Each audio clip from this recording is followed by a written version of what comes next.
तो young man Prabhupada ji से पूछा किसी ने, Prabhupada I want to serve you like Prabhupada, आपको देखकर हमें बड़ी प्रेरणा मिलती है, आपके जैसे हम सेवा कर रहे हैं। प्रभुपाद ने कहा, you are too young to serve like me. तो बेसिकली यंग या ओल्ड जो बेसिकली इस सिर्फ शरीर के स्ट्रक्चर से नहीं है केवल, it is actually to be young in Krishna consciousness. Krishna भावना भावित व्यक्ति जो है, अगर हम देखते हैं हमारे आंदोलन में जो सबसे ज्यादा मेहनत कर रहे हैं ना भक्त लोग, वो जानते कौन से भक्त हैं? जो वृद्धावस्था को पहुंच चुके। उसका कारण क्या है? क्योंकि सबसे महत्वपूर्ण क्या है? हमारा कॉन्शियसनेस है, हमारी चेतना है। कृष्ण भावना का जैसे जैसे उदय हो जाएगा, आप देखेंगे आप एक क्षण भी व्यर्थ नहीं बिताओगे। अव्यर्थ कालत्वम, श्रील रूप गोस्वामी लिखा है, भाव भक्ति के लक्षण है, उसमें एक लक्षण क्या बताया उन्होंने? अव्यर्थ कालत्वम। वो एक क्षण भी व्यर्थ नहीं गवाता है। तो ऐसे में वो व्यक्ति इतना सक्रिय हो जाता है, एक्टिव हो जाता है, वो खाली बैठ ही नहीं सकता, खाली नहीं बैठ सकता। जैसे हमारे गुरु महाराज देखिए कितने बड़े उदाहरण है। प्रभुपाद जी के पश्चिनों पर चल रहे हैं 100%, थोड़ा सा ठीक होते हैं प्रभुपाद की तरह एकदम चल पड़ते हैं। अभी गए गुरु महाराज गए, चंडीगढ़ चले गए, फिर उसके बाद कुरुक्षेत्र गए, लुधियाना गए, चंडीगढ़ में दीक्षा भी दी, वापस आए, आने के बाद बॉम्बे चले गए। और फिजिकली अगर देखें तो बहुत फिजिकल चैलेंजेस हैं उनके साथ, फिजिकल चैलेंजेस बहुत सारे हैं, लेकिन क्या है? संकल्प, डिटर्मिनेशन, कॉन्शियसनेस, कृष्ण भावना भावित जो व्यक्ति होगा वो फिर देहात्मक बुद्धि में नहीं होता, वो देह की चिंता नहीं करता। फिर ब्रह्मभूत प्रसन्नात्मा न शोचति न कांक्षति समाज सर्वेषु भूतेषु मद भक्ति लभते पराम। तो उस ब्रह्मभूत स्थिति में पहुंचने का ये प्रोसेस है, भक्ति का प्रोसेस।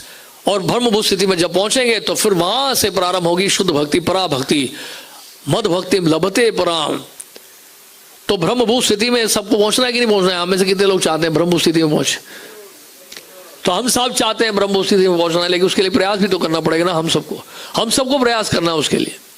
तो आचार्य जो होते हैं वो अपने आचरण के द्वारा सिखाते हैं हमें कि केवल बातें ही नहीं करनी हमें देहात्म बुद्धि से ऊपर उठने की, हमें उसको अपने आचरण के द्वारा उसको प्रदर्शित भी करना है, प्रकट भी करना है कि वास्तव में ब्रह्म स्थिति का मतलब ये होता है कि नहीं? तो इसलिए हम देखते हैं महाराज के जीवन में, देखते हैं इतना कष्ट, शरीर में कष्ट होने के बावजूद भी सेवा में कोई कमी नहीं है। यहाँ आए थे सुरेश जयप्रताप स्वामी महाराज, हमने बोला महाराज को, महाराज से पूछा एक प्रश्न, हमने कहा महाराज आपको देखकर तो बड़ी प्रेरणा मिलती है हमें, आपको हेल्थ की बहुत सारी समस्याएं हैं, हेल्थ को लेके बहुत इश्यूज हैं, और लेकिन हम देख रहे हैं कि अभी भी आप ट्रैवल करते हैं, पूरे वर्ल्ड टूर लगाते हैं आप। तो उन्होंने कहा ये कैसे कर लेते हैं महाराज आप? हम तो लाखों लाखों जन्मों तक आपकी तरह नहीं कर सकते, इट्स अनइमेजिनेबल फॉर अस, हम लोग तो सोच भी नहीं सकते हैं। तो उन्होंने जानते क्या बोला? उन्होंने कहा कि ऐसा नहीं, मुझे शरीर में दर्द नहीं होता, कष्ट नहीं होता है, मुझे बहुत पेन होता है बॉडी में। और क्योंकि महाराज को 2008 में ब्रेन स्ट्रोक हुआ था, पैरालिसिस हो गया था महाराज, तब से पैरालिटिक है महाराज।